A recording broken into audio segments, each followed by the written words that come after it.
Alhamdulillah alladzi bi ni'matihi tatimmus shalihat. Segala puji bagi Allah Jalla Jalaluh yang karena nikmatnya kebaikan-kebaikan menjadi sempurna. Kita bersyukur kepada Allah yang membimbing kita untuk melangkah menuju kepada Allah Azza wa Jalla.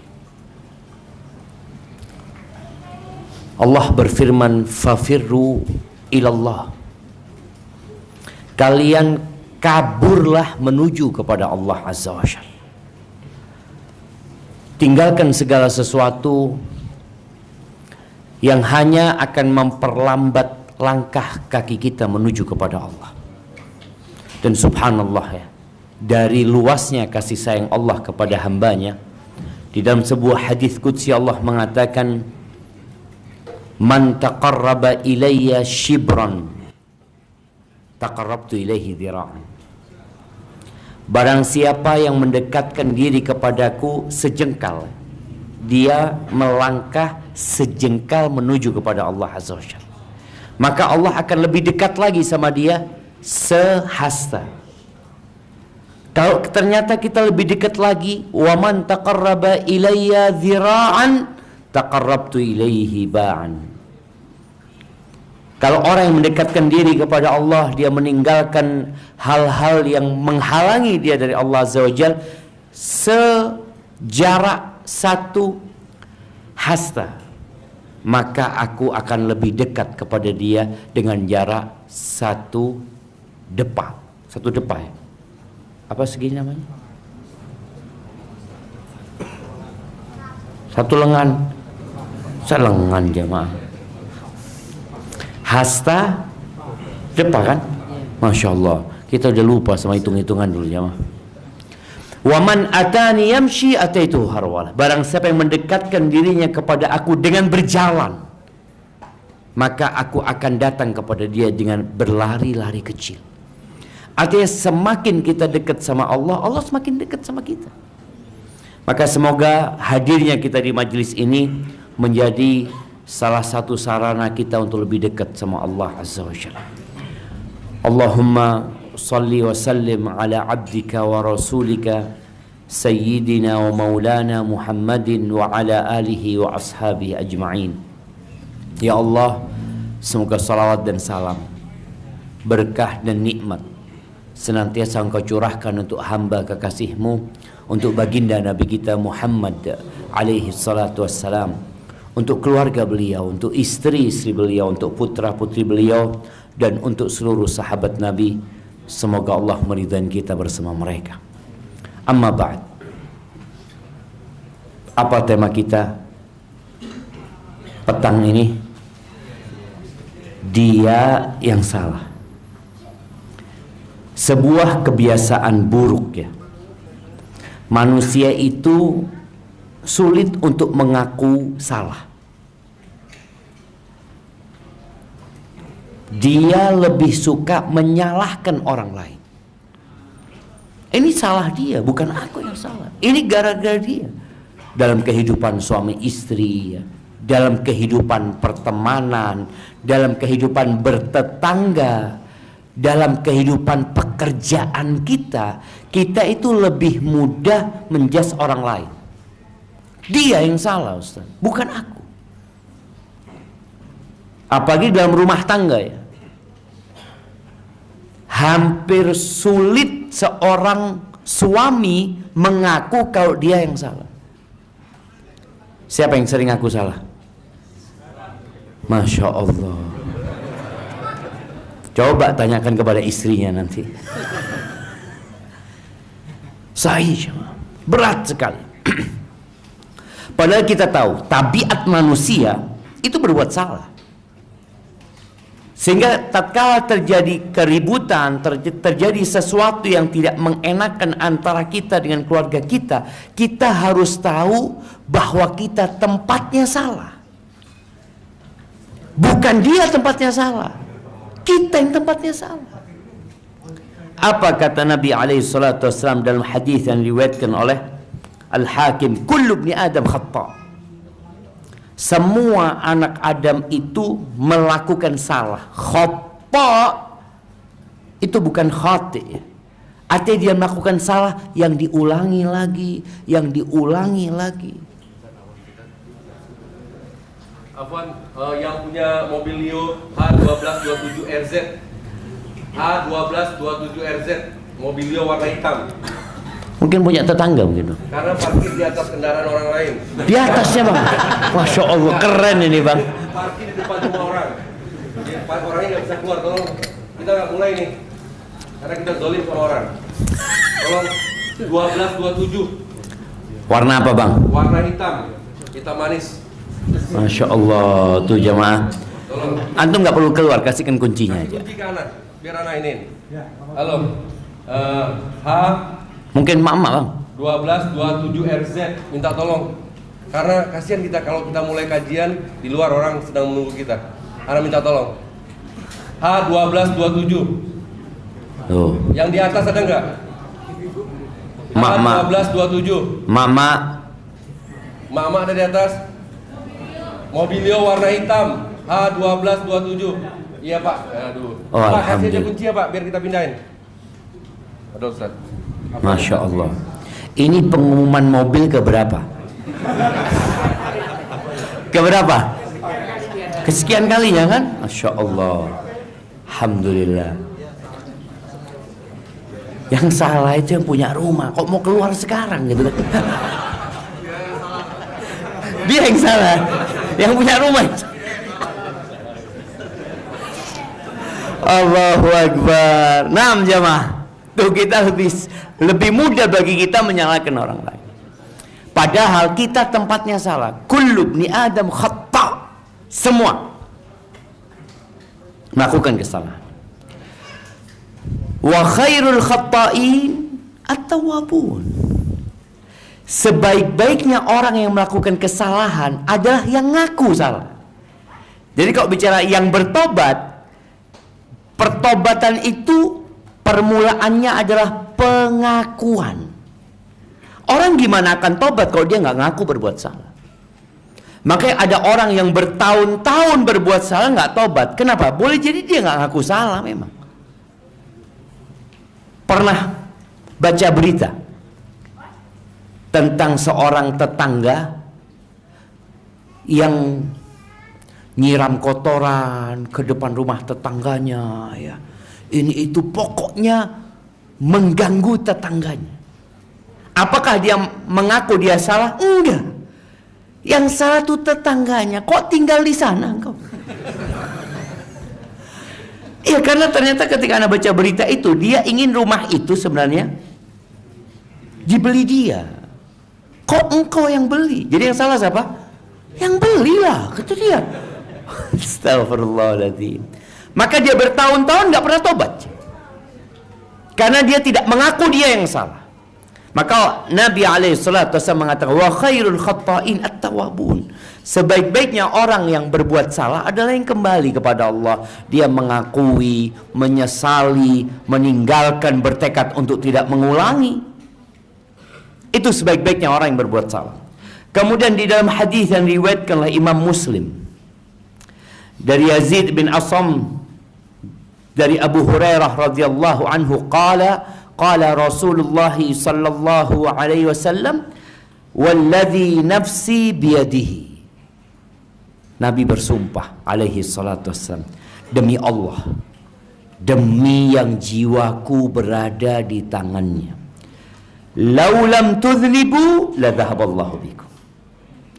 Andai kata kalian tidak berbuat salah, tidak berbuat dosa, niscaya Allah akan membawa pergi kalian. Wala jaa biqaumin akharin. Dan Allah akan datangkan generasi yang baru. Apa yang dilakukan generasi yang baru ini? Yuznibun. Ini berbuat dosa. Kaum yang dibawa sama Allah ini berbuat dosa. Apa yang terjadi? Fayastaghfirunallah fayaghfir lahum. Lalu ketika mereka berbuat dosa, mereka ngaku mereka berbuat dosa, mereka istighfar. Orang membaca astaghfirullah, Ya Allah, aku mohon ampun. Mohon ampun apa? Ya dosa. Aku punya dosa. Maka ahibati fillah, kita yang berada di muka bumi ini pertanda kita berbuat dosa. Kalau enggak akan ada kita di sini. Jadi subhanallah, Allah memberikan arahan agar manusia itu mengakui kesalahan yang dia lakukan, baik terhadap sang pencipta atau kepada sesama. Makanya urusan di pengadilan itu panjang kalau tidak ngaku. Itu panjang sekali. Ingat antum sidang Senida apa?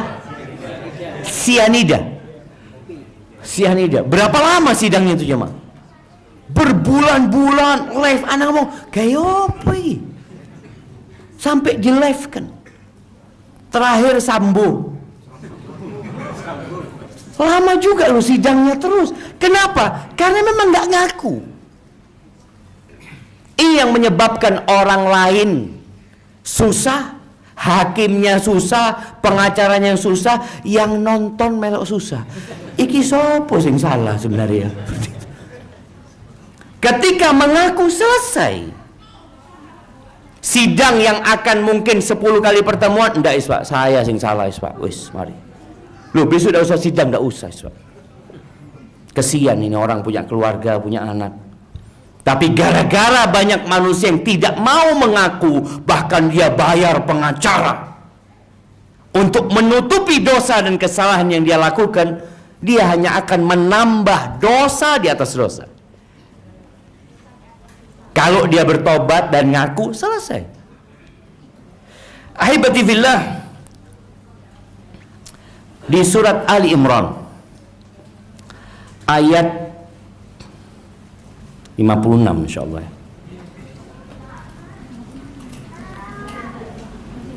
Siapa yang mau baca? Nah, siapa yang mau baca? Bentar. Mic-nya mana yang tadi?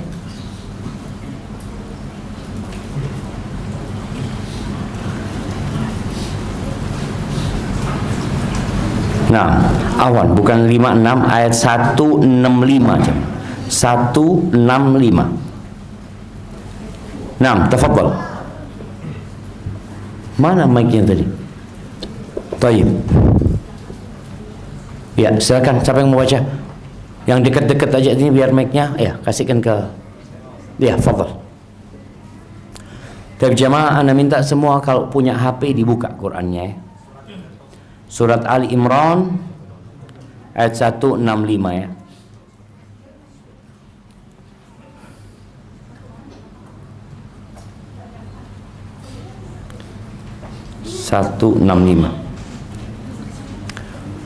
Dibaca sama artinya. Nah, ya.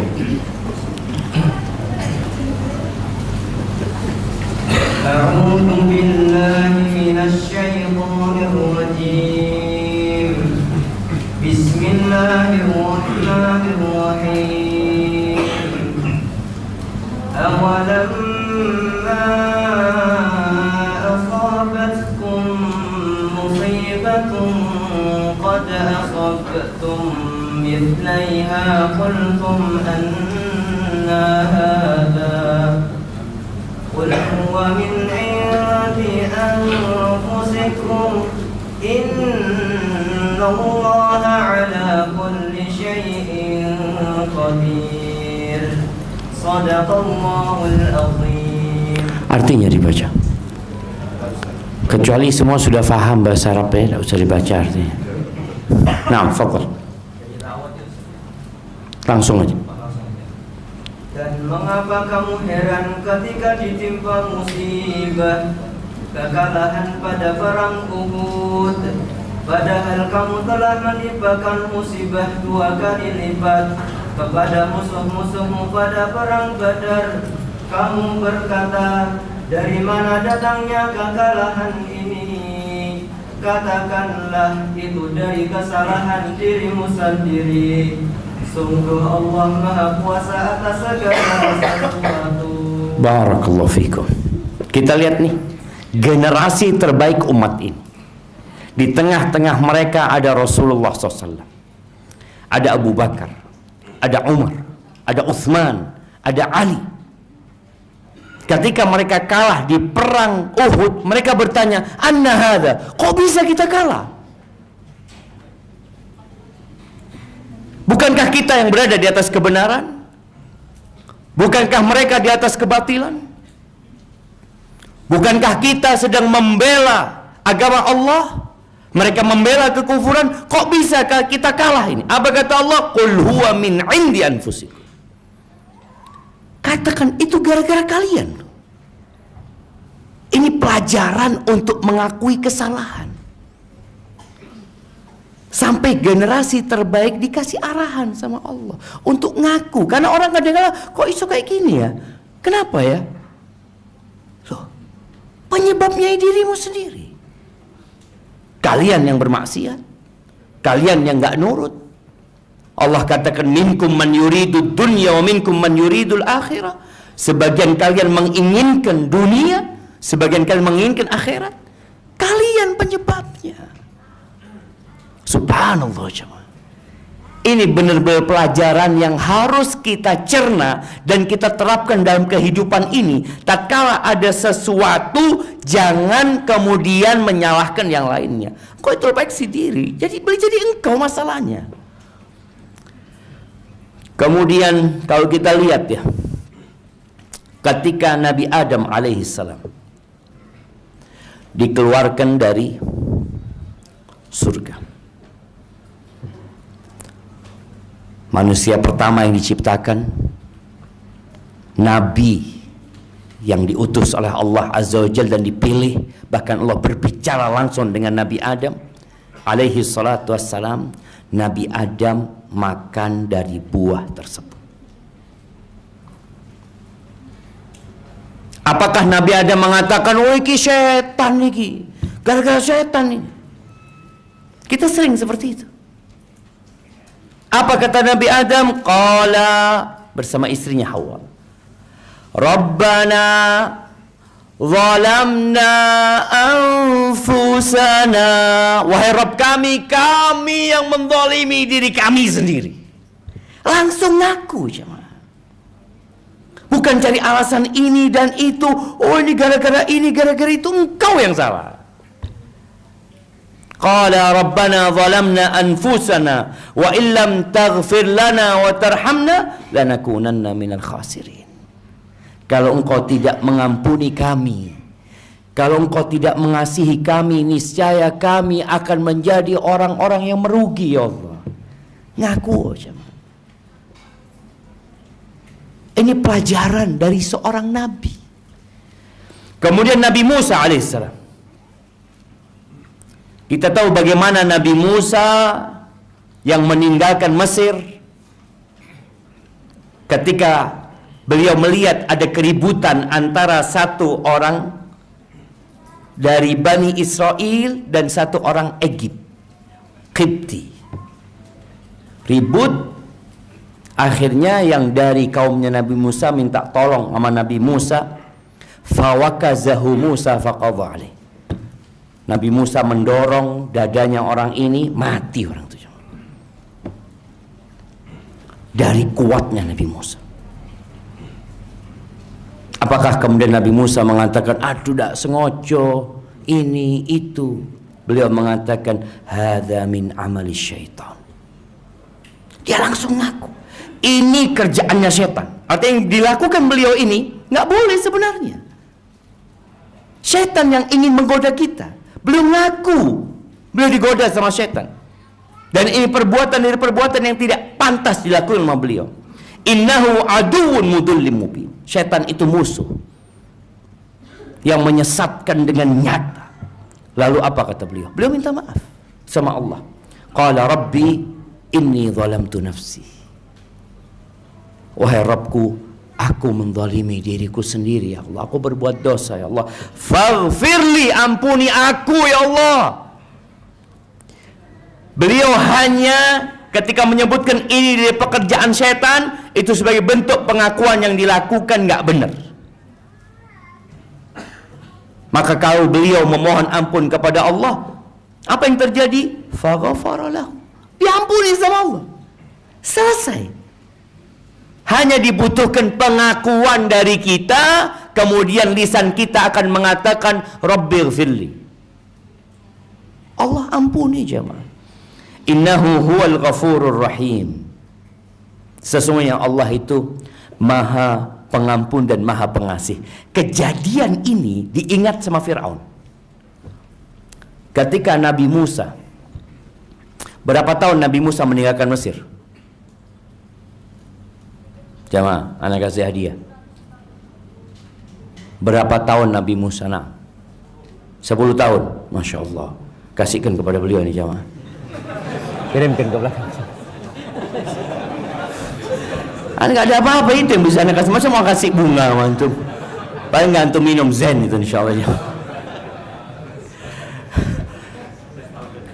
Masya Allah. Jangan rebutan ya, punya beliau aja itu. 10 tahun ya Pak. 10 tahun. Akhirnya Nabi Musa balik menuju ke Mesir. Di perjalanan mendapatkan wahyu, diperintahkan untuk mendakwain Fir'aun. Akhirnya beliau menghadap Fir'aun. Dengan lemah lembut beliau mengajak Fir'aun kepada Allah Azza wa Jalla. Apa kata Fir'aun? Oh, engkau ingat engkau pernah berbuat salah. Wa fa'alta fa'lataka allati fa'alta wa anta minal kafirin. Engkau ingat engkau bunuh orang dulu. Dengan perbuatanmu itu engkau menjadi orang-orang yang kufur. Ini Fir'aun jemaah, seakan-akan orang yang tidak pernah punya salah ya. Apa kata Nabi Musa? Langsung Nabi Musa ngaku. Di surat Asy-Syu'ara ya, antum nanti bisa lihat cerita panjang cerita Nabi Musa ini. Nabi Musa mengatakan di ayat 20-21, qala fa'altuha. Iya, aku berbuat itu. Idzan wa ana minadh dhalin. Aku termasuk orang-orang yang salah. Ngaku langsung jemaah. Mengaku di hadapan Fir'aun. Nggak ngomong ini, itu, enggak, waktu itu ributnya kayak gini, ana nggak sengaja waktu itu, ini, enggak. Selesai urusannya. Aku melakukan itu dan aku salah. Fafarartu minkum lamma khiftukum. Dan aku kabur dari kalian, betul. Ketika aku takut sama kalian. Fawahabali rabbi hukman wa ja'alani minal mursalin. Lalu Nabi Musa mengatakan, kemudian Allah menganugerahkan kepada aku kenabian ini dan menjadikan aku utusannya. Oh, kata Nabi Musa, yang kau berpikir aku berbuat salah, aku bunuh, ya aku mengakui. Engkau bunuh Bani Israel, engkau merasa gak berbuat salah. Bayi-bayi engkau sembelih. An abadta Bani Israel, engkau jadikan Bani Israel budak-budakmu, padahal mereka orang-orang merdeka. Tapi tetap Fir'aun gak ngaku. Maka tadi sulit akhirnya mendapatkan hidayah. Orang yang tidak ngaku berbuat dosa itu sulit dapat hidayah. Maka awal dari pintu hidayah itu tatkala antum mengaku. Di negeri kita banyak orang berbuat riba tapi merasa nggak apa-apa. Mungkinkah dia bertobat? Enggak. Di kampung-kampung wallahi jamaah sedih jamaah, sedih kita. Masyarakat kecil ya. Di desa-desa itu mereka melakukan riba. Dilihat oleh tokoh agama. Didengar oleh orang yang paham agama. Tapi ya berjalan. Yang kalau pagi dengan kitabnya ke pasar dibuka, bayar berapa? Sekian. Ya Allah, ada seorang kawan, istri anak cerita, dia waktu itu butuh duit 1 juta ya, buat nyekolahkan anaknya atau bayar SPP anaknya atau apa, lupa. Nah, tetangganya ngomong, usah, antum tidak usah jual barangnya ini, pinjemin sudah 1 juta. Pikirnya cuma minjemin jamaah. Ketika mau bayar bayar 500.000 kata dia, ini bunga itu ya 500, masih tinggal 1 juta utangnya kamu. Allahu Akbar jemaah. Bagaimana mereka akan bertobat tatkala mereka merasa yang dilakukan itu bukan dosa? Enggak loh Ustaz, ana bantu dia Ustaz, kesian dia, daripada jual barangnya ana bantu. Cuma ya saling ngerti lah Ustaz. Itu jemaah. Ada ketika orang tidak mengaku berbuat salah, berbuat dosa, dan dia akan menyalahkan orang yang tidak bayar bunganya ini Ustaz. Na'udzubillah dari orang ini. Kenapa kata dia? Bunganya tidak dibayar Ustaz. Oh, sampai ngomong na'udzubillah jemaah. Seakan-akan yang salah siapa? Yang tidak bayar bunganya ini. Engkau yang makan bunganya, tidak salah. Loh Ustaz, ridho birridho Ustaz. Kan saling ridho Ustaz. Itu jemaah. Ahibati fillah, Allah ketika menyebutkan orang-orang yang bertakwa, bukan mereka yang tidak pernah berbuat dosa. Qomat jam berapa? Jemaah ini kita baru mulai, antum sudah mau sholat lagi. Iya, udah waktunya sholat belum? Sudah. Baik ya. Tafadhol antum sholat dulu. Ana sudah jamak tadi. Ana akan lanjutkan sama mak-mak. Khususon. Iya, karena mama itu banyak dosanya. Mama ngaku enggak? Ngaku enggak banyak dosanya? Ngaku jamaah.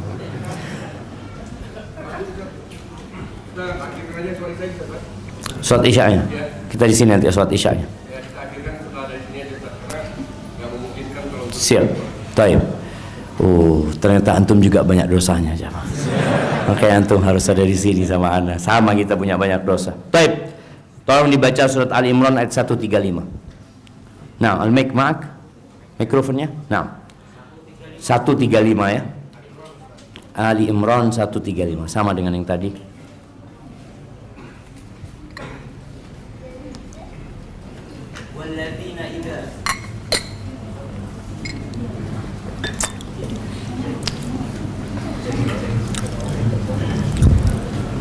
أعوذ بالله من الشيطان الرجيم بسم الله الرحمن الرحيم والذين إذا فعلوا فاحشة أو ظلموا أنفسهم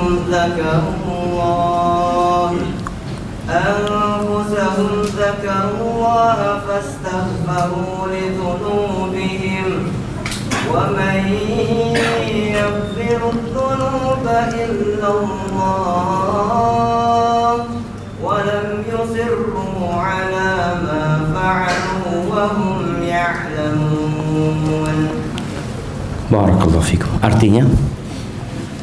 Dan juga orang-orang yang apabila mengerjakan perbuatan keji atau menzalimi diri sendiri segera mengingat Allah lalu memohon ampunan atas dosa-dosanya, dan siapa lagi yang dapat mengampuni dosa-dosa selain Allah, dan mereka tidak meneruskan perbuatan dosa itu sedang mereka mengetahui. Barakallahu fiik. Masya Allah. Mau dibagikan lagi?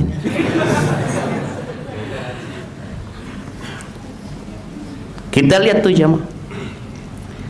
Ini sebelumnya adalah di ayat 134, ayat 133. Itu Allah mengatakan, wasari'u ila maghfiratin min rabbikum wa jannatin 'arduha as-samawati wal ard u'iddat lil muttaqin. Kata Allah, kalian bersegeralah menuju ampunan Allah, menuju surga Allah yang luasnya seluas langit dan bumi, u'iddat lil muttaqin, yang disiapkan untuk orang-orang yang bertakwa. Salah satu sifat mereka, kalau mereka berbuat fahisha. Fahisha ini dosa besar, bukan dosa kecil. Fahisha, seperti zina, na'udzubillah minas zina. Artinya mereka mungkin terjebak dalam perbuatan dosa, atau mereka menzalimi diri mereka dengan dosa-dosa kecil yang mereka lakukan. Apa yang dilakukan sama mereka? Mereka ingat sama Allah, lalu mereka memohon ampun. Di sini memohon ampun itu dimulai dari pengakuan, aku dosa. Tapi kalau tidak mengaku dosa, sulit bagi dia untuk memohon ampun. Dan mereka tahu nggak ada yang bisa mengampuni dosa kecuali Allah Azza wa Jalla. Mereka tidak melanjutkan dosa itu, berhenti. Itu syarat taubat. Nabi Nuh alaihissalam, ingat kisah Nabi Nuh alaihissalam ketika Nabi Nuh itu memanggil anaknya untuk naik ke kapal. Ya bunayyar kam ma'ana wa la takun ma'al kafirin. Anaknya Nabi Nuh. Antum tahu bagaimana sayangnya bapak sama anak. Anaknya mengatakan, sa'awi ila jabalin ya'simuni minal ma. Aku akan mendaki ke gunung yang menyelamatkan aku dari air. Bapaknya mengatakan, la asimal yaum min amrillah illa man rahim. Anaknya tetap gak mau naik, datang ombak, tenggelam. Nabi Nuh doa, ya Allah, engkau janji ya Allah, anakku ini termasuk dari aku ya, dari keluargaku ya. Allah tegur Nabi Nuh, innahu laysa min ahli, innahu amalun ghairu salih. Enggak, anakmu yang kafir itu bukan dari golonganmu. Itu perbuatan yang enggak baik itu. Engkau berdoa untuk anakmu yang kafir supaya diselamatkan. Udah mati, selesai anak. Fala tas'alni ma laysa laka bihi ilm. Inni a'idzuka an takuna minal jahilin. Jangan kau memohon, meminta kepada aku yang kau enggak punya ilmunya, dan aku memberikan nasihat kepadamu, jangan sampai engkau menjadi orang-orang bodoh. Nabi Nuh ditegur sama Allah, langsung berdoa di surat Hud ayat 47 ya. Apa doanya? Rabbi inni a'udzubika an as'alaka ma laysa li bihi ilm. Ya Allah, aku memohon perlindungan kepadamu, jangan sampai aku meminta kepadamu yang aku enggak punya ilmunya. Aku berlindung. Wa illa taghfirli, kalau engkau tidak mengampuni aku. Wa tarhamni, dan engkau tidak mengasihi aku minal khasirin, aku akan menjadi orang-orang yang merugi.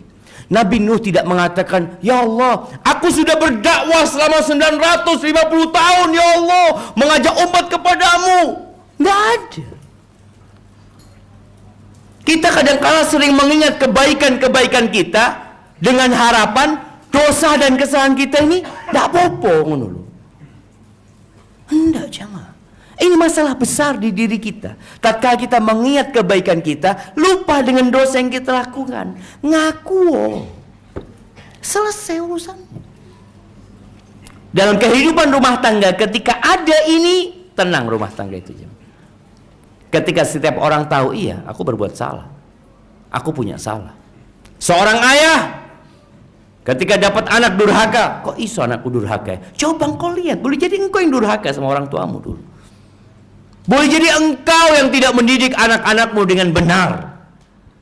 Kemudian sekarang engkau mengeluh kenapa anakku seperti ini. Boleh jadi engkau yang tidak adil bertindak kepada anak-anakmu.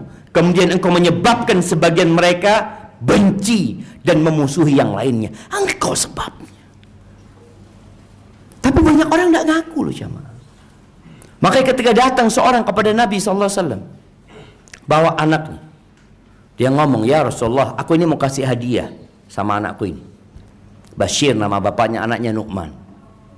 Tapi ibunya nggak mau dia nggak ridho kecuali engkau jadi saksinya. Nabi tanya SAW, akulla waladika nahalta, apakah semua anakmu engkau kasih? Kata dia, enggak. Engkau kepingin nggak mereka semua berbakti kepadamu? Iya ya Rasulullah. Maka jangan kau lakukan itu. Tadi sang bapak ketika berpikir, aku mau kasih hadiah, kan ini hakku, kan ini hartaku, bebas aku mau kasih. Sang ibu tahu yang dikerjakan suaminya nggak benar. Tapi kadangkala ini juga penting bagi para wanita ya. Ketika engkau tidak mampu memberikan nasihat kepada suamimu, ajak ke ustaz. Sudah engkau tanya sama ustaz lah. Aku bukan ustaz. Kalau kata ustaz itu kayak gitu, bismillah lah. Soalnya kalau yang ngasih tahu istri, apa kata suami? Engkau tahu apa? Aku ini belajar. Allahu Akbar. Aku hadir bersama Rasul sallallahu alaihi wasallam. Aku duduk di majlis Nabi sallallahu alaihi wasallam. Engkau enggak. Bashir enggak. Dia langsung, ya sudah, datang ke Nabi SAW. Tahu dengan kesalahannya, berhenti berbuat dosa. Jadi sekali lagi, pengakuan engkau punya potensi berbuat salah, itu menjadi bahan kita bermuhasabah, jemaah. Jangan suka nyalahkan orang. Sampai ada yang mengatakan, ketika engkau nunjuk orang, 1 jadi tunjukmu ke orang, 3 kepada dirimu. Boleh jadi engkau penyebabnya. Maka kita lihat bagaimana Nabi Nuh alaihissalam. Ahibati fillah, Umar bin Khattab ini generasi didikan Nabi SAW. Dia pernah kirim surat kepada Abu Musa al-Ash'ari, salah satu gubernur yang dikirim sama Umar, mengingatkan tentang engkau itu berpotensi berbuat salah dalam kebijakan yang kau ambil, dalam tindakan yang kau lakukan, engkau berpotensi berbuat salah. Apa kata Umar? Wala yamna'uka qada'un qadaita bihi al-yawm faraja'ta fihi nafsak wa hudita fihi li rusydik an turaji' fihi al-haq. Dan jangan sampai engkau terhalangi dari rujuk kepada kebenaran. Boleh jadi keputusan yang kau ambil hari ini, engkau punya keputusan kau ambil hari ini, setelah engkau renungkan, ternyata engkau tahu yang kau lakukan salah. Jangan sampai itu menghalangimu untuk rujuk kepada kebenaran. Karena engkau sebagai penguasa. Kenapa? Fa innal haqqa qadim. Kebenaran itu dari dulu sudah tetap kebenaran. Wa inna muraja'atal haqqi khairun minat tamadi fil batil. Dan engkau kembali kepada kebenaran itu lebih baik daripada terus-terusan dalam kebatilan. Karena ada orang yang sudah berbuat salah, diterusno jemaah. Karena dia malu mau minta maaf. Ya apa sudah Anda sampaikan? Ya apa Anda sudah ngomong? Anda sudah kelepasan. Anda sudah putuskan loh. Kalau salah keputusanmu, ya anulir. Jangan kemudian kau lanjutkan karena kau malu. Sebagian orang malu. Sebagian yang jadi ustadz atau bakal jadi ustadz, ana beberapa kali jemaah dinasehatin, ditelepon sama ustadz-ustadz yang lebih senior. Dia mengatakan, Ustadz, video antum kayaknya nggak benar tuh. Coba antum take down. Ana dengarkan dulu. Oh iya kayaknya. Ana take down. Kadang kalau Ustadz antum kayaknya perlu minta maaf, bikin klarifikasi. Bikin klarifikasi. Kenapa? Karena kita memang berpotensi berbuat salah. Walaupun sekelas Ustadz. Nabi Nuh aja ditegur sama Allah Azza wa Jalla. Nabi Musa bertobat. Terus kita mau pura-pura nggak pernah berbuat salah. Yang salah orang lain. Abu Dzar radhiyallahu anhu pernah suatu hari dia ribut sama Bilal bin Rabah. Abu Dzar ini memang sedikit keras. Orang itu punya karakter berbeda-beda ya. Kita tahu ada fulan, ya Allah fulan itu lembut banget. Tapi ada fulan, ya Allah Ustaz, fulan dia bisa diajak gurau Ustaz. Ngamuan Ustaz. Ada, kita punya sahib seperti itu. Suatu hari mungkin ada miskomunikasi antara Bilal sama Abu Dzar. Abu Dzar langsung naik darahnya, mengatakan, ya ibna sauda, wahai anak budak hitam, anak ibu yang hitam. Dicela, dibully sama ibunya. Laporan Bilal sama Nabi SAW. Maka Nabi memanggil Abu Dzar. mengatakan kepada Abu Dzar, "Ya Abu Dzar, innaka mru'un fika jahiliyah." Abu Dzar, engkau adalah sosok yang di dirimu ada sifat-sifat jahiliyah. Dikenalkan Abu Dzar. Sadar Abu Dzar. Enggak mengatakan, "Oh, ini yang salah Bilal yang bikin ana jadi marah ini itu." Enggak, jemaah. Kita kan sering bela diri. Tatkala kita tahu, iya, ana ngomong kasar, ana ngomong salah, tapi gara-gara dia, selalu kita berusaha untuk menang. Abu Dzar langsung datang kepada Bilal bin Rabah, dia meletakkan kepalanya di tanah, dia ngomong, "Bilal, injak aku ini." Sebagai bentuk pengakuan dia, "La Bilal, wallah, demi Allah ya Bilal, aku nggak akan angkat pipiku ini sampai engkau letakkan telapak kakimu di pipiku ini." Sebagai bentuk beliau mengakui berbuat salah. Boleh jadi penyebab kesalahan itu orang lain, tapi engkau salah juga loh. Yang penting buat kita ini, diri kita apa orang lain? Diri kita. Dia bertobat, tak bertobat, urusan dia.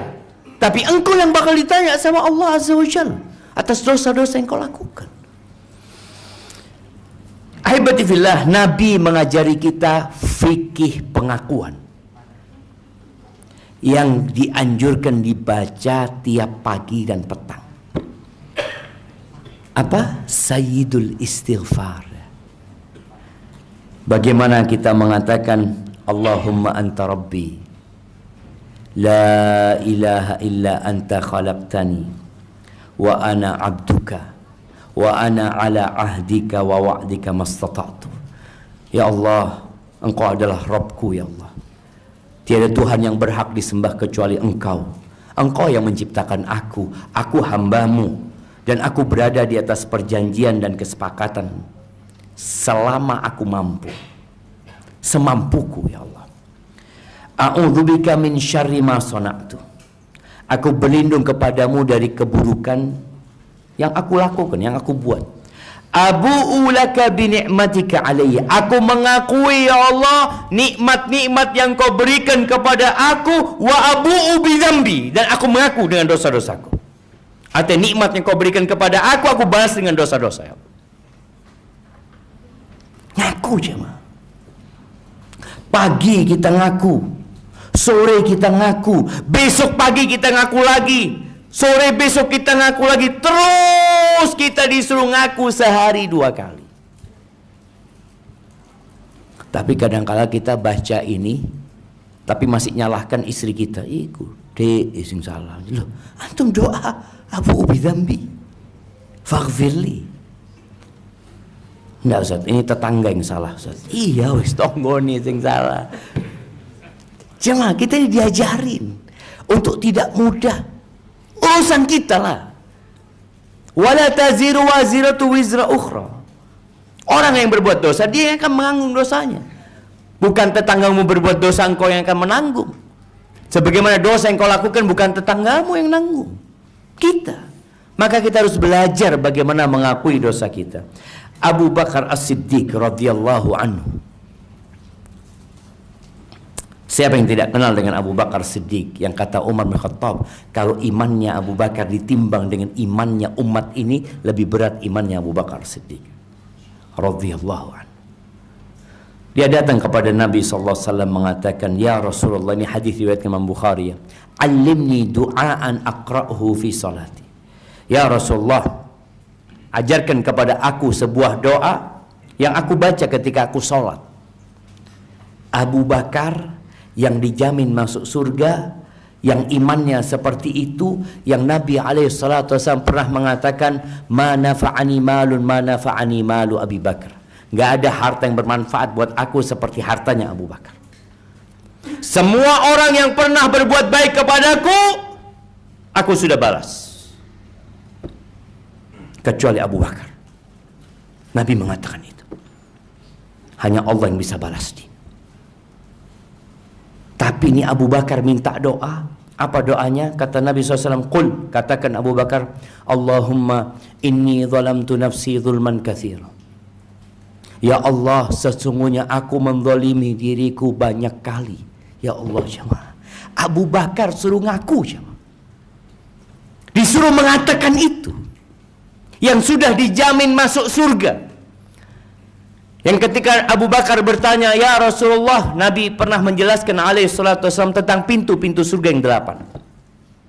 Ada yang dipanggil dari pintu sholat, ada yang ahli sholat dipanggil dari pintu sholat, yang ahli sodaqah dipanggil dari pintu sodaqah, yang ahli puasa dipanggil dari pintu royan, yang ahli jihad dipanggil dari pintu jihad. Abu Bakar tanya, ya Rasulullah, ada enggak yang dipanggil dari semua pintu itu? Ada. Dan aku berharap engkau yang dipanggil dari semua pintu. Allahu Akbar. Itu Abu Bakar diajarin doa. Allahumma inni zalamtu nafsi zulman katsira fa innahu la yaghfiru dzunuba illa anta faghfir li maghfiratan min indika warhamni innaka antal ghafurur rahim. Ya Allah, sesungguhnya aku menzalimi diriku dengan banyak kezaliman. Banyak. Dibaca ketika sholat. Saat subuh mungkin dibaca, zuhur dibaca lagi, asar dibaca lagi, maghrib dibaca lagi, isya dibaca lagi, zulman katsira. Nggak ada kemudian merasa, alhamdulillah kayaknya hari ini anda tidak berbuat dosa ya. Kemudian antum kalau mau baca doa ini, apa setiap anak dari pagi alhamdulillah Ustaz. Anak alhamdulillah Ustaz, dari tadi maghrib Ustaz sampai isya ini nggak ada dosa Ustaz. Oh, anak dengarkan kajian Ustaz. Baca tetap doa ini. Aku menzalimin diriku dengan kezaliman yang banyak, dan tidak ada yang mengampuni dosa kecuali engkau ya Allah. Maka ampuni aku dengan ampunan dari sisimu, dan kasihi aku, rahmati aku, sesungguhnya engkau maha pengasih dan maha penyayang. Pada satu peperangan Rasulullah SAW, ini perang Uhud insyaallah ya, Nabi SAW ketika itu sedang menyuruh baris para sahabat, pasukan ini, pasukan jumlahnya 700, yang 50 orang di bukit, yang 650 di bawah. Nabi ketika sedang meluruskan, ada seorang sahabat yang namanya Sawad, dia itu maju ke depannya, dadanya atau perutnya ke depan daripada yang lainnya. Maka Nabi SAW dengan tongkatnya ya mengetuk perutnya Sawad. Istawi ya Sawad, luruskan ya Sawad, luruskan. Apa kata Sawad ini? Laqad auja'tani ya Rasulullah, engkau sudah menyakiti aku ya Rasulullah. Fa'aqidni min nafsi, aku minta kisos, aku mau balas. Apakah Nabi mengatakan enggak, engkau yang salah, engkau yang maju ke depan, tidak memundur? Nabi SAW membuka perutnya mengatakan iktas li nafsika ya Sawad, engkau balas untuk dirimu. Sawad langsung memeluk perutnya Nabi dan menciuminya SAW. Nabi bertanya, kenapa engkau melakukan itu ya Sawad? Ya Rasulullah, engkau lihat musuh-musuh di sana. Aku berharap yang menjadi perpisahan terakhirku adalah kulitku menyentuh kulitmu ya Rasulullah sallallahu alaihi wasallam. Tapi lihat bagaimana Nabi alaihi salatu wassalam tidak memperpanjang urusan. Engkau meminta hakmu, ya sudah, berikan hakmu. Dan ini yang kadang-kala di masyarakat jamaah menjadikan keributan tambah panjang, karena kita nggak mau ngalah. Sudahlah, ya berpotensi boleh jadi kita yang salah. Pernah di Masjid Nabawi, Nabi SAW lagi di rumahnya, ada keributan di dalam masjid ini. Ana lupa, ada dua orang sahabat, yang satu namanya Ubay Ka'ab, yang satu namanya Ka'ab bin Malik, yang satu Abu Hidrin, itu siapa ana lupa ya, Abu Hidrin. Nanti ana lihat lagi. Ribut, Ka'ab bin Malik nagih utang sama sahabat ini. Biasa orang kalau nagih utang, Antum kalau ditagihkan banyak alasan kan. Oh, afwan akhi, ini iya akhi, insyaallah ya pekan depannya ini itu. Pekan depan 2 tahun ya Pak. Pekan depan itu dari 2021 sampai 2023. Pekan depan insyaallah subhanahu qadim. Insyaallah ketemu di tempatnya Pak Agus ya. Insyaallah. Datang lagi. Insyaallah pekan depan. Ini ribut ngangkat suara, akhirnya Nabi buka horden rumahnya. Nabi memanggil, "Ya Ka'ab, Ka'ab." "Labbaik ya Rasulullah." Nabi memberikan isyarat supaya engkau ikhlaskan setengahnya. Apa kata Ubay? "Qad fa'altu ya Rasulullah." Iya. Terus Nabi mengatakan kepada sahabat ini, "Qum faqdi." Sudah engkau pergi bayar. Selesai urusan aja mah. Coba antum dapat nasihat kayak gitu. Oh, bayar separuh. Wallah jamaah, banyak kejadian di pengadilan itu. Antum pernah lihat rumah sengketa, tanah sengketa, sampai yang sengketa mati turun ke anaknya sengketa lagi. Lah bapaknya menikmati, wala anaknya menikmati. Kenapa? Udah, boleh jadi engkau punya salah juga di tanah itu. Boleh jadi memang, oh mungkin anak punya dosa banyak ya Allah, jadi di sini dipersulit anak punya harta. Sudah engkau ikhlaskan. Ini pelajaran penting jemaah. Kalau kita nggak ngaku di dunia, di akhirat bakal ngaku. Bakal ngaku. Boleh jadi ada banyak hak kita yang kita tidak dapatkan, dan boleh jadi ada banyak orang yang ngalah sama kita. Dan dia merasa, ya sudahlah. Kalau engkau merasa nggak punya utang, ya khalas. Kalau engkau merasa nggak salah, ya sudah. Nanti akan ada pengadilan. Antum jangan ngingetkan dia kayak gitu. Nantilah ketemu di akhirat ya. Boleh jadi antum yang salah. Boleh jadi. Karena berpotensi engkau sama dia berbuat salah. Loh Ustaz, tapi ini benar-benar dia yang salah Ustaz, bukan ana. Wallah jamaah, kadang-kala kita parkir di pinggir jalan, lalu diserempet di jalan perumahan, ya. Antum lihat, antum kalau lihat punya anak punya mobil itu banyak garisnya jamaah. Ya anak-anak naik sepeda kesenggol. Kita akan ngomong apa? Iki anak isopo. Pertanyaan, kenapa antum parkir di situ? Antum yang parkir di sana. Untuk anak-anak. Loh iya Ustaz, kok bapak-bapak berantem Ustaz? Loh iya. Tadi cuma kadang-kala kita ini selalu berpikir yang salah anak-anak, engkau yang salah parkir di situ. Kalau engkau tidak ingin ada beset di mobilmu, engkau taruh dalam rumah di kamar, kunci. Wahai jamaah, ketika kita taruh di pinggir jalan ya, wajar ada beret ini itu. Engkau nggak perlu cari jamaah. Engkau siapa ya? Anak mau lihat di CCTV ini. Siapa yang berbuat ini? Yang jelas, kalau kita nggak ngaku hari ini kita berbuat salah, kelak di pengadilan akhirat tangan pun akan bersaksi.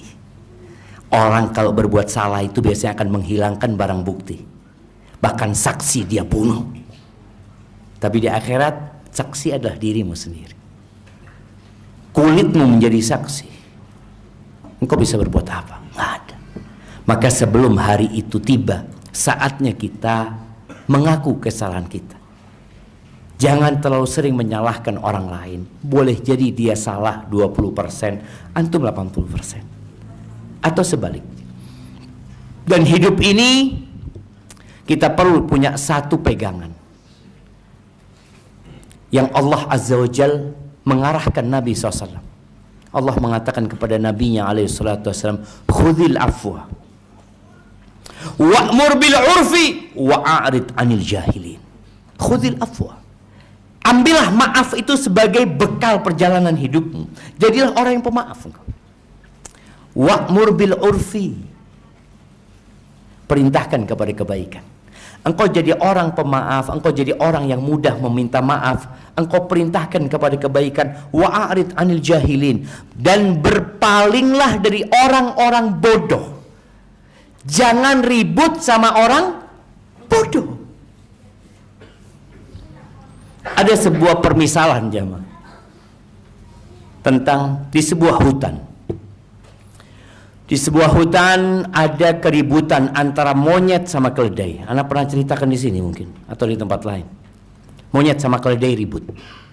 Monyet mengatakan warna rumput itu hijau. Kata keledai, salah engkau. Biru warnanya. Hijau, biru, hijau, biru. Akhirnya cakar-cakaran ini jamaah. Monyet sama keledai. Akhirnya kata, sudah kita berangkat ke raja hutan.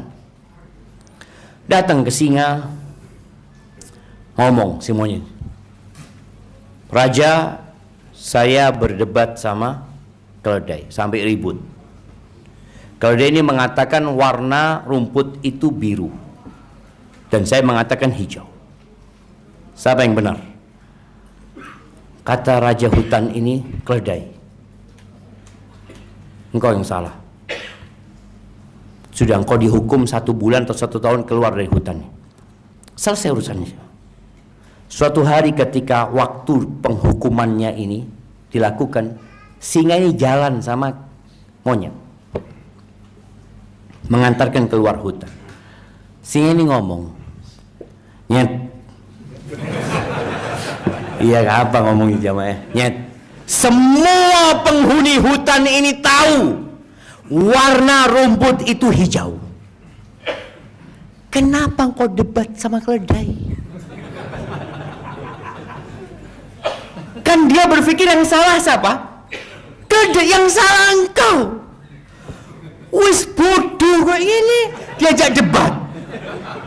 Kan keledai itu aja mah. Kadang-kadang kita ini seperti itu di media sosial ya, kita dialog, debat, terus Allah yahdik, hadakallah. Tahu-tahu ada yang japri antum yang semoga Allah ngasih hidayah sama antum. Jangan jadi keledai sama monyet tentu. Iya jemaah. Sekali lagi tadi, kita kadang-kala merasa kita benar, dia yang salah. Kadang-kala antum yang salah. Barakallahu fiik, itu mungkin dapat kita kaji pada kesempatan kali ini. Kita masuk ke sesi tanya jawab. Masya Allah. Ini minuman apa jemaah? Jahe. Oh, Masya Allah, bismillah. Tolak miskin. Minum ini bisa nggak miskin, Bang?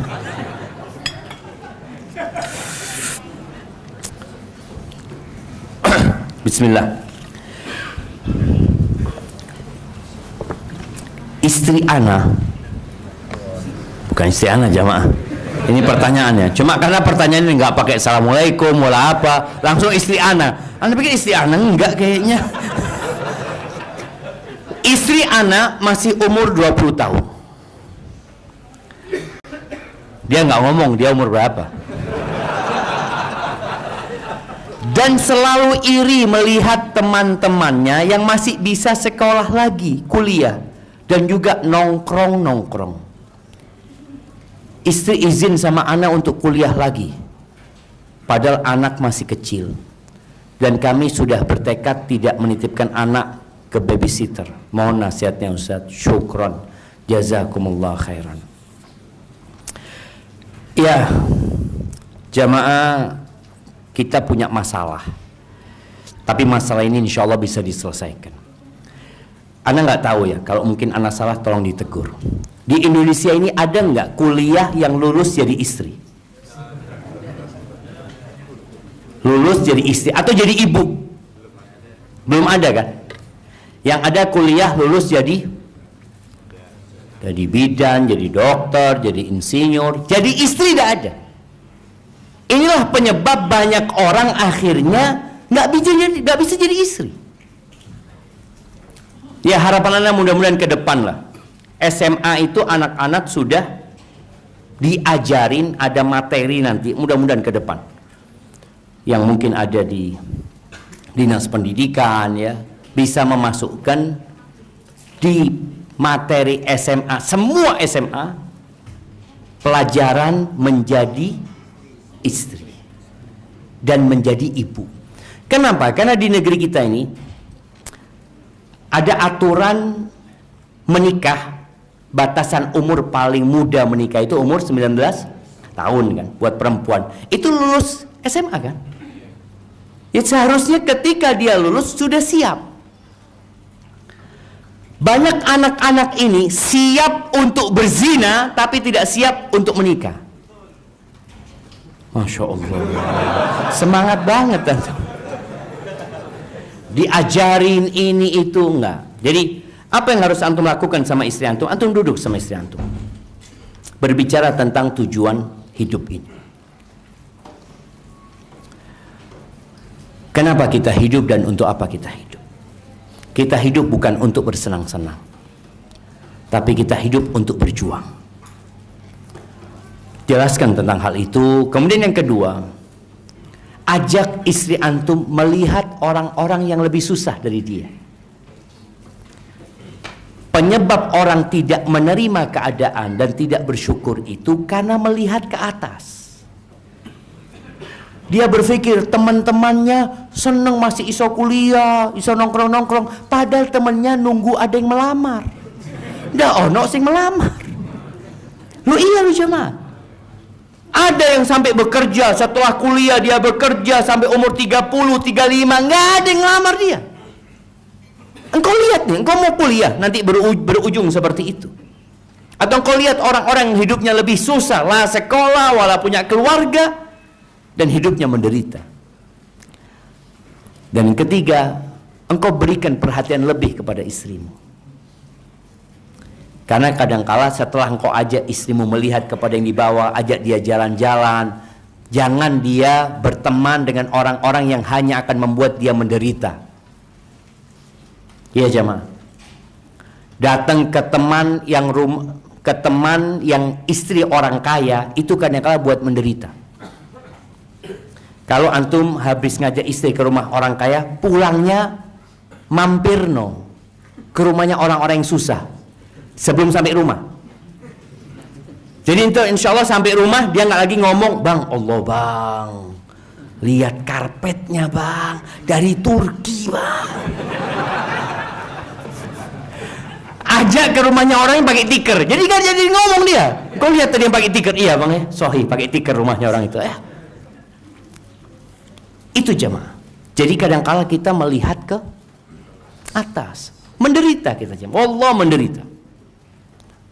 Dan sekarang dengan adanya online ini, semua ada di HP. Antum punya handphone sudah bagus jemaah ya. Antum di kantor, handphone antum mungkin masya Allah paling bagus. Tapi ketika antum lihat handphone, ada keluaran baru, ini itu, ya Allah. Susah nah hidupnya pakai handphone ini. Kok lambat sekarang handphone ini ya? Ada nggak lambat, cuma gara-gara ngelihat itu jadi lambat handphone antum. Maka tolong lihat ke bawah. Ustadz, saya bekerja di kantor yang perempuannya banyak tidak berjilbab, dan mau nggak mau harus berkomunikasi setiap hari. Dan duduknya dekat. Masya Allah. Dan ana sudah mencoba menjaga, namun perempuan itu tetap kadang apa ini jamaah?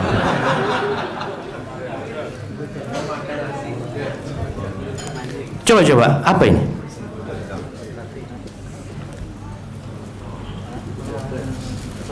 Mencolek. Oh masya Allah.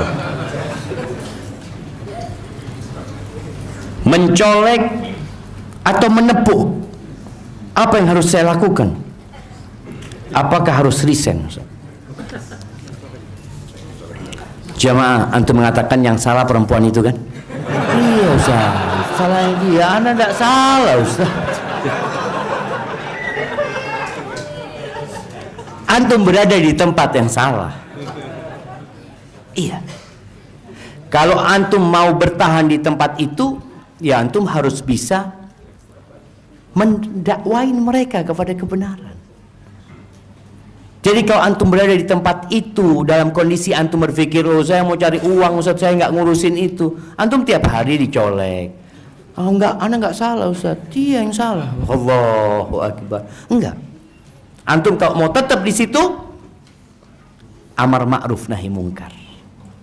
Kata Nabi SAW, man ra'a minkum mungkaran falyughayyirhu biyadihi. Barang siapa di antara kalian melihat kemungkaran, hendaklah merubah dengan tangannya. Gak mampu, maka dengan lisannya. Gak mampu, maka dengan hatinya. Wa dzalika adhaful iman.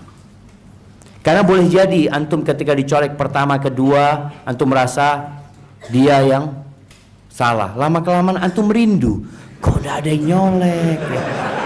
Itu karena kebiasaan loh jemaah. Kebiasaan. Seperti antum kalau tiap hari melihat berhala ya. Tiap hari melihat berhala yang disembah, pertama antum a'udzubillah minasyaitonirrajim, a'udzubillah. Lama-kelamaan biasa. Maka jangan sampai antum akhirnya terbiasa.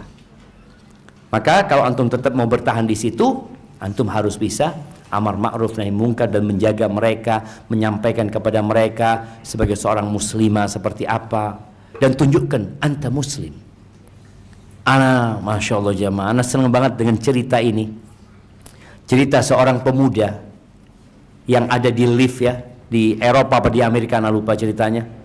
Ketika dia ada dalam lift tersebut, tahu-tahu ada perempuan dengan riasan yang menor, dengan pakaian yang kainnya kurang. Itu masuk, pemuda muslim ini langsung menundukkan pandangan ke bawah. Marah itu perempuan. Aku sudah berhias seperti ini, engkau nggak ngelihat? Karena tujuan perempuan pakai pakaian yang mini dengan riasan seperti itu, apa tujuannya? Untuk dilihat. Ketika dia dicuekin, oh dia marah. Apa kata pemuda ini? I'm sorry, I'm Muslim. Perempuan, apa itu Islam kata dia? Dijelaskan Islam, akhirnya dia minta nomor telepon, dikasih nomor telepon Islamic Center, masuk Islamnya. Itu. Jangan antum di sana, ana takut saat kalau terlalu keras, terlalu kaku, ya.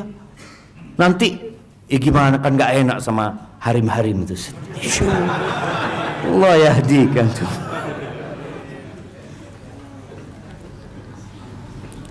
Tapi ini ada pertanyaan pakai bahasa Arab, masya Allah. Ustaz, barakallahu fiik wa hayyakallah. Urid an as'alak, hal min talbis iblis tahfadul Quran bila tadabbur?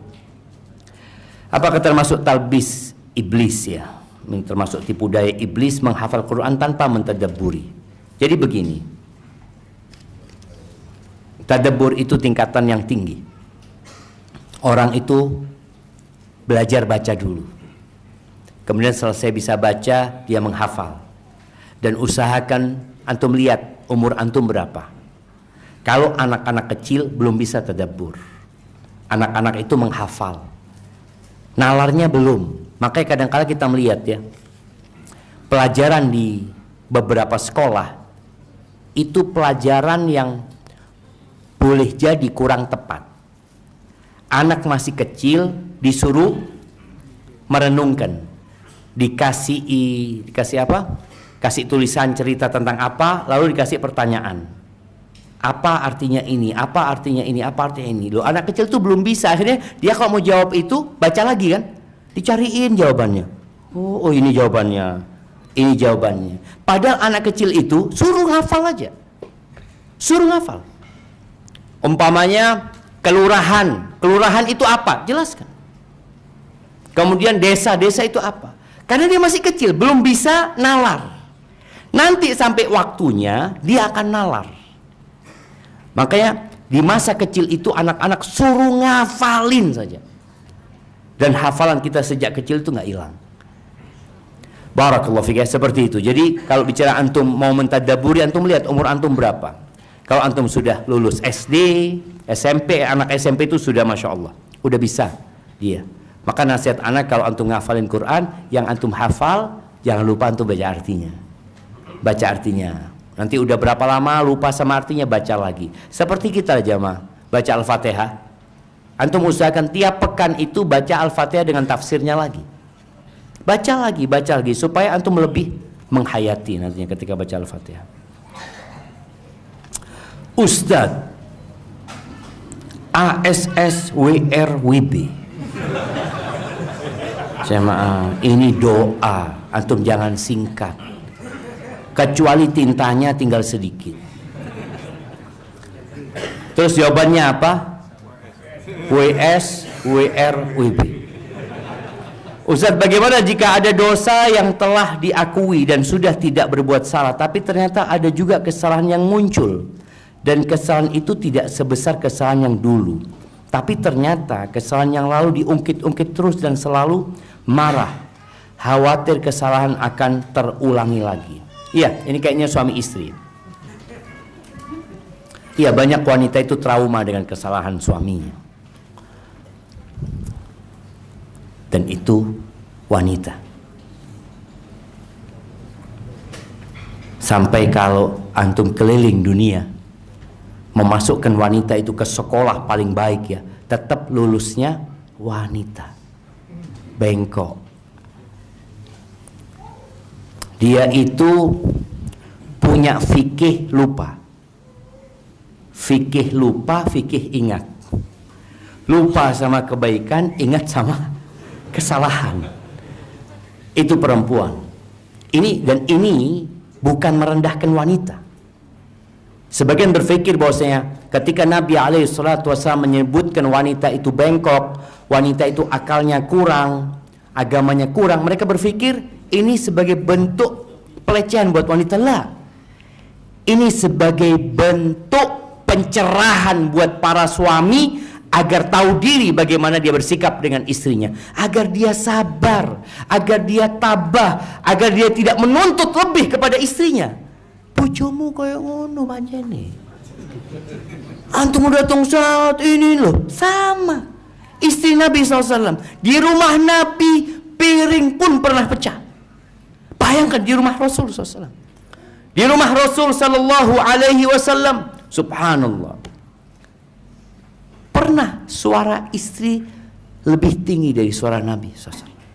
Terjadi itu, tapi Nabi memaklumi. Jadi kalau antum istri ini ingat dengan kesalahan antum yang kecil yang dulu ya, ini macam-macam, antum tahu ya wis kayak gini banjirnya, kudu sabar. Jadi solusinya antum sabar. Ketika dia ingat dengan kecil itu, astagfirullah wa atubu ilaih, antum langsung, dia ingat, bang antum pernah berbuat anu loh bang, dulu bang, astagfirullah wa atubu ilaih, supaya dia tahu antum sudah tobat. Nanti dia ingat lagi, sudah istighfar antum, dan antum katakan ana minta maaf. Antum jangan mengatakan ana kan sudah minta maaf, jangan. Dia lupa sama minta maaf antum yang dulu.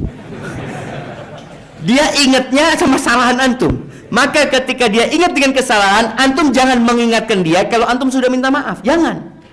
Antum ketika di bang, engkau pernah melakukan ini bang, lorwati aku bang, astagfirullah, jalur maaf aku ya, sepurone, 1000 maaf ku pinta untuk setiap dosa yang kulakukan. Masya Allah.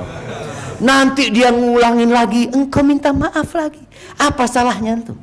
Antum dapat pahala dengan minta maaf.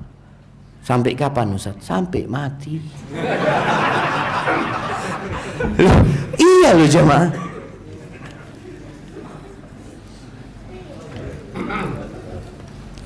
Afwan Ustaz, mohon nasihatnya.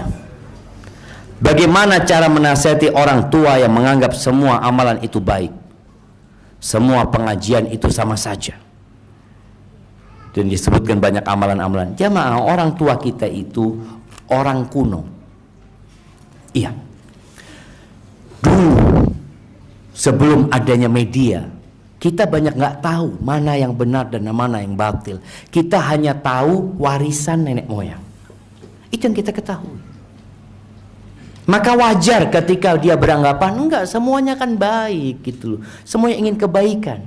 Tapi tatkala kita belajar, kemudian ternyata kita tahu kita itu harus mengikuti Rasulullah sallallahu alaihi wasallam. Maka cara antum ngomong sama orang tua, antum sampaikan kepada orang tua, ya anak masih belajar. Selalu antum merendah. Anak belajar ayah, jangan, maka anak kalau mungkin anak berbuat salah ya mohon ditegur ya. Tetap orang tua ditaruh sebagai guru, sebagai orang yang berpengalaman. Tapi ayah, ana dengar ayah, Nabi itu seperti ini ayah.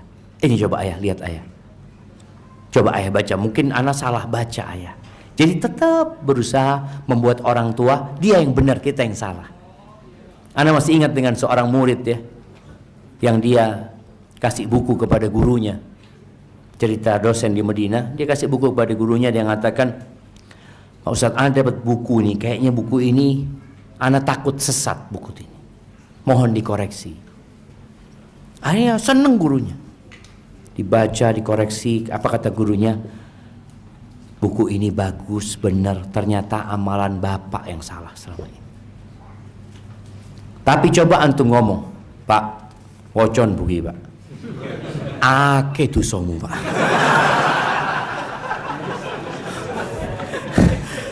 Apakah akan dibaca jemaah? Nggak bakalan. Antum sudah vonis ake dosamu.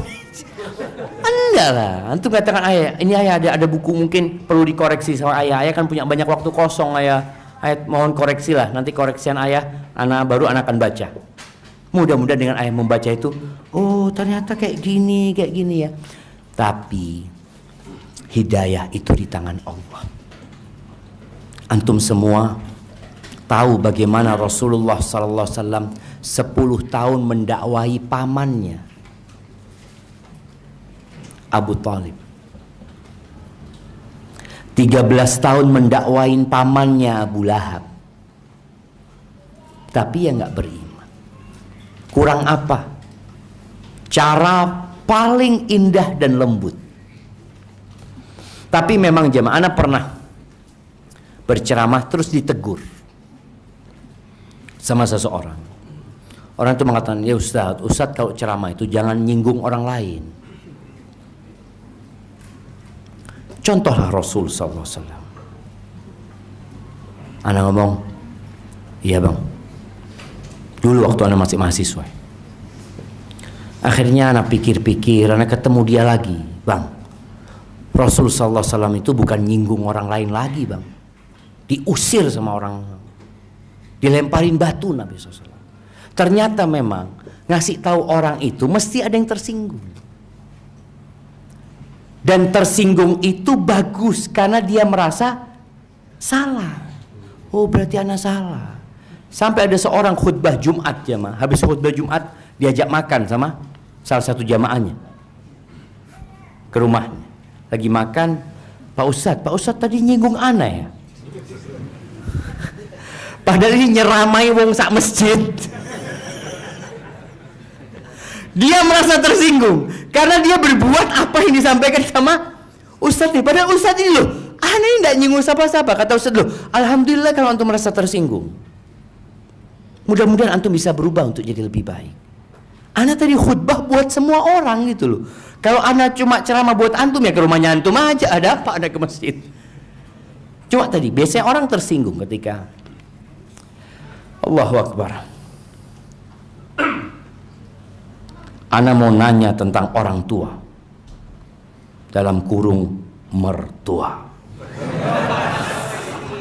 Suami ana hijrah di Semarang untuk berhijrah dari riba karena semua harta yang kita punya kredit semua di bank. Semenjak kami pindah sepertinya ayah mertua tidak rela kalau jauh dari anaknya, dari suami ana. Suami ana alhamdulillah lebih suka di sini karena lebih mudah dalam beribadah. Gimana solusinya Ustadz? Tetap di sini atau balik?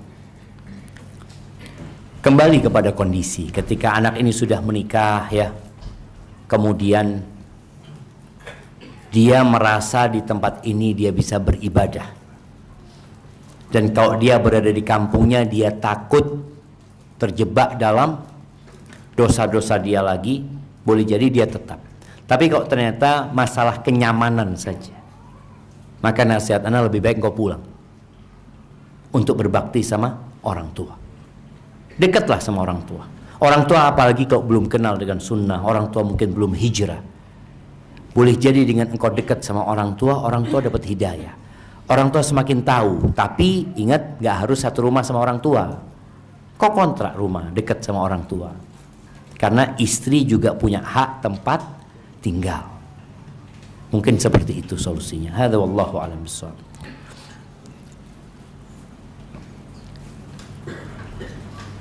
Nah, Ustaz, jika Nabi Nuh ditegur karena meminta hal yang tidak diketahui, apakah boleh kita berdoa kepada Allah secara spesifik karena kita memang menginginkan hal tersebut? Contoh masalah jodoh atau pekerjaan. Ya, kalau bicara jodoh dan pekerjaan, antum kalau mintalah pilihan dari Allah SWT. Karena antum nggak tahu itu baik apa enggak buat antum. Contoh perempuan fulan, aku kepingin nikah sama fulan, ya Allah nikahkan dengan fulana.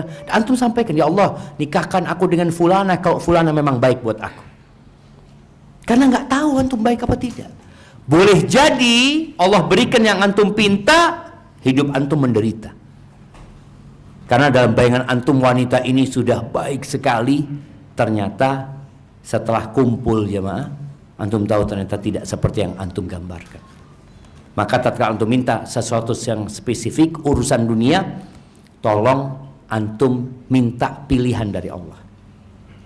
Artinya sampaikan, ya Allah aku kepingin kerja di tempat ini, ya Allah kalau memang itu baik buat aku, ya Allah, buat agamaku, buat keluargaku, atau antum istikharah ketika antum meminta sesuatu yang antum belum tahu kebaikannya. Hadza wallahu a'lam bissawab. Bolehkah mengaku salah agar masalah cepat selesai padahal kita tidak melakukannya? Bukan salah kita, mengakui perbuatan yang tidak kita lakukan. Ya, ini namanya ngalah ya. Seperti seorang istri, Nabi SAW ketika menyebutkan wanita-wanita penghuni surga, apa kata beliau SAW? Idza asa'at ila zawjiha au usi'a ilaiha. Kalau perempuan ini berbuat salah sama suaminya, menyakiti suaminya, atau dia disakiti sama suaminya. Ana izin minum dulu jemaah.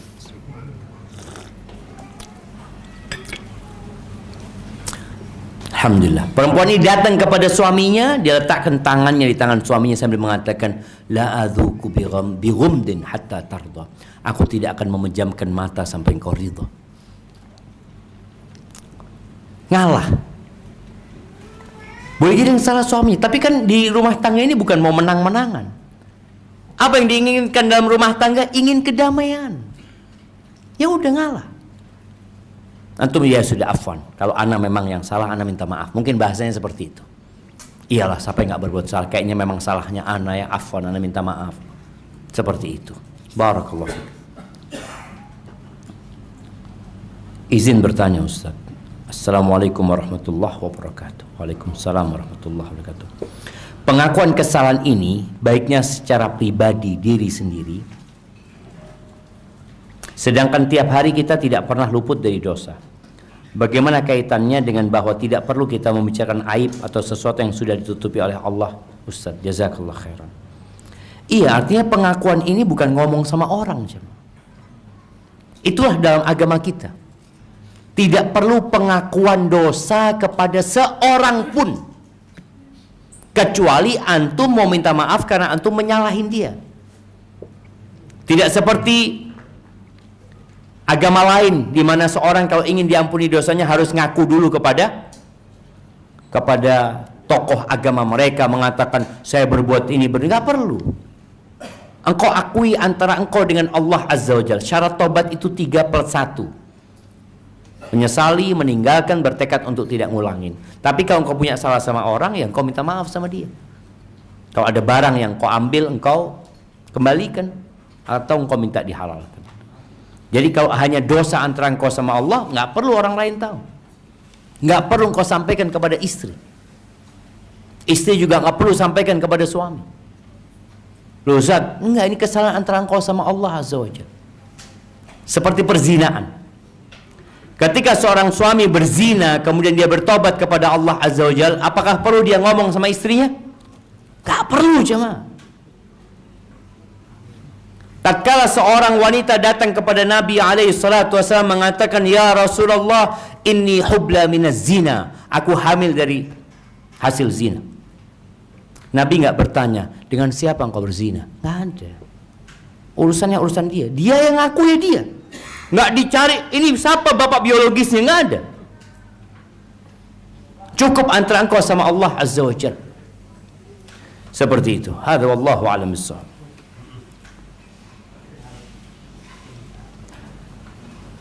Bagaimana mengatasi riba di lingkungan tempat tinggal di saat sudah menghindar tapi dikejar-kejar untuk berkumpul. Disinilah kita perlu memberikan pemahaman kepada mereka tentang riba. Sampaikan, ana mohon maaf ya, ana bukan sok suci tapi ana takut, ana belajar seperti ini seperti itu. Sampaikan kepada mereka. Karena terus terang kesian warga-warga itu karena nggak tahu kalau itu termasuk riba. Karena memang sampai saat ini belum ada bank, baik yang perorangan atau yang lembaga, yang tulisannya riba. Bank riba, nggak ada. Yang ada bunga. Orang kalau sudah ngomong bunga, siapa yang nggak suka sama bunga? Semuanya suka.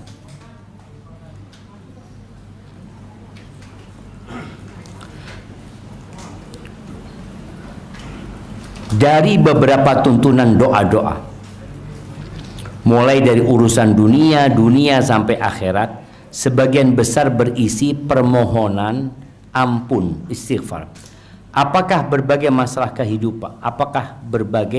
kehidupan? Sebagian besar karena dosa-dosa kita. Faham antum jemaah? Dari beberapa tuntunan doa-doa, mulai dari urusan dunia sampai akhirat, sebagian besar berisi permohonan ampunan. Apakah berbagai masalah kehidupan?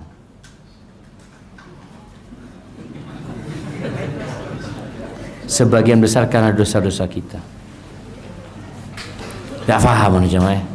Tapi mungkin gini, kita perlu mohon ampun sama Allah karena memang kita punya banyak dosa.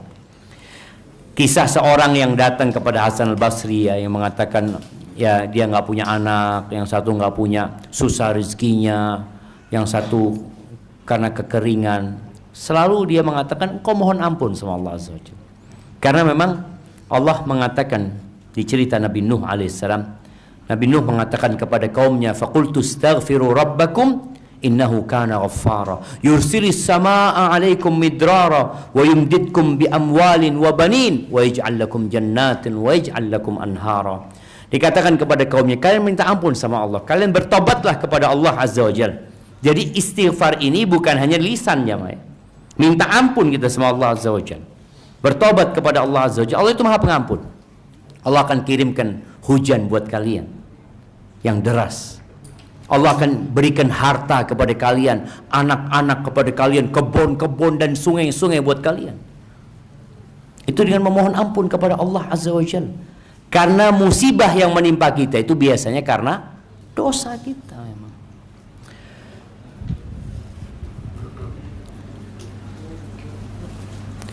Jam berapa jemaah? Jam 8. Anak sudah lapar sudah jemaah. Ayo pertanyaan terakhir jemaah ya.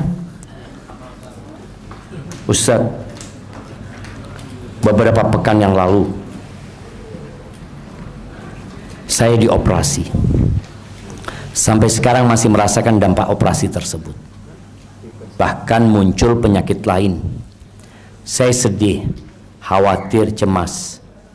Tapi bukannya rajin ibadah, tapi malah jadi malas beribadah. Mohon pencerahan atau solusinya. Dan mohon doa untuk kesembuhan saya. Jazakallah khair. Syafakallah syifaan ajilannya. Jamaah rahimakumullah, bicara penyakit ya. Allah kalau cinta sama hambanya itu bukan dikasih harta. Jangan berpikir orang itu sehat, orang itu kaya karena Allah cinta sama dia. Enggak jemaah. Dunia dan isinya ini tidak lebih dari satu sayap nyamuk. Enggak sepadan dengan satu sayap nyamuk. Makanya kita lihat orang-orang yang nggak pernah sholat, orang-orang bahkan yang kafir, hidupnya serba wah hidupnya. Bahkan dikasih tubuh yang bagus, dikasih wajah yang cantik. Tanda cinta Allah itu bukan engkau dikasih sehat. Kata Nabi SAW, "Idza ahabballahu abdan ibtalah." Allah kalau cinta sama hamba dikasih bala. Bala ini tanda cinta. Bala itu menghapuskan dosa, bala itu mengangkat derajat. Tapi orang yang dikasih bala kemudian jauh dari Allah, malas beribadah, biasanya ada suudzon sama Allah. Dia merasa nggak pantas dia kena penyakit ini. Kenapa aku kena penyakit ini? Orang yang paling berat cobaan itu para nabi. Maka sekarang apa yang harus engkau lakukan? Berbaik sangka sama Allah. Engkau sering-sering baca Ya Arhamar Rahimin. Panggil nama Allah, ya Allah yang maha pengasih di antara yang mengasihi. Irhamni ya Allah. Engkau banyak istighfar, minta ampun sama Allah Azza wa Jal. Bagaimana Nabi Yunus ketika di perutnya ikan, ngaku salah Nabi Yunus. Apa kata Nabi Yunus? La ilaha illa anta subhanaka inni kuntu minadh zalimin. Maha suci engkau ya Allah. Tiada yang berhak disembah kecuali engkau, maha suci engkau. Enggak ada kekurangan Allah. Allah itu maha sempurna. Aku yang termasuk orang-orang yang zalim. Maka akui itu. Dan kalau engkau dapat penyakit, ketahuilah penyakit ini akan selesai. Semua musibah dunia akan berakhir dengan kematian. Tapi jangan sampai engkau kena musibah di agamamu. Dan agar engkau kuat, nasihat ana, engkau pergi ke rumah sakit, cari orang yang lebih parah. Engkau akan bersyukur sama Allah. Ana pernah ngunjungin ana punya bibi ya, di rumah sakit khusus kanker di Surabaya itu. Bibi ana itu ana kunjungin, ya Allah Syafiq, alhamdulillah, alhamdulillah kata dia. Padahal dia sudah stadium 4. Ya apa halewo kata dia, Allah alhamdulillah. Kata dia, punya dia cuma 20.000 atau berapa lupa ya, punya tetangganya lebih banyak. Jadi dia bersyukur kepada Allah. Kalau kau melihat kepada orang yang sehat, engkau nggak akan bersyukur. Maka lihatlah kepada yang lebih parah, niscaya engkau akan mengatakan alhamdulillah. Dan sekali lagi, setiap rasa sakit yang engkau rasakan akan diganti sama Allah Azza wa Jalla. Makanya pada hari kiamat nanti, ketika pembagian pahala jamaah, orang-orang yang hidupnya senang di dunia, tatkala melihat orang-orang yang hidupnya penuh dengan bala, penyakit, miskin, susah hidupnya, dikasih pahala sama Allah. Orang-orang miskin dan orang-orang susah itu, orang yang sehat, orang yang kaya ini kepingin, kata Allah, yawaddu ahlu, kata Nabi SAW, afwan, yawaddu ahlul afiyati yawmal qiyamah anna juludahum quridat bil maqarid. Orang-orang yang senang hidupnya di dunia, ketika dia sama masuk surga. Tapi tatkala melihat orang-orang yang susah, mereka ingin kulit mereka digunting-gunting. Lima yarawna min thawabi ahlil bala. Karena mereka melihat betapa besarnya pahala buat orang-orang yang hidup dengan bala. Ada orang yang balanya sampai mati dan dia masuk ke liang lahatnya bersih dari dosa. Aqulu qawli hadza wa astaghfirullah li wa lakum wa li sa'iril mu'minin wal mu'minat fastaghfiru innahu huwal ghafurur rahim. Yang belum wudu insyaallah salat di sini, jangan kemana-mana. Baik, cukup kan tempatnya insyaallah. Alhamdulillah, alhamdulillahirabbil alamin. Syukran jazakumullah khair, barakallahu fikum Ustaz. Mudah-mudahan apa yang kita dapatkan pada malam hari ini bisa kita amalkan dalam kehidupan sehari-hari dan Allah berkahi ilmu kita. Lebih dan kurangnya kami mohon maaf.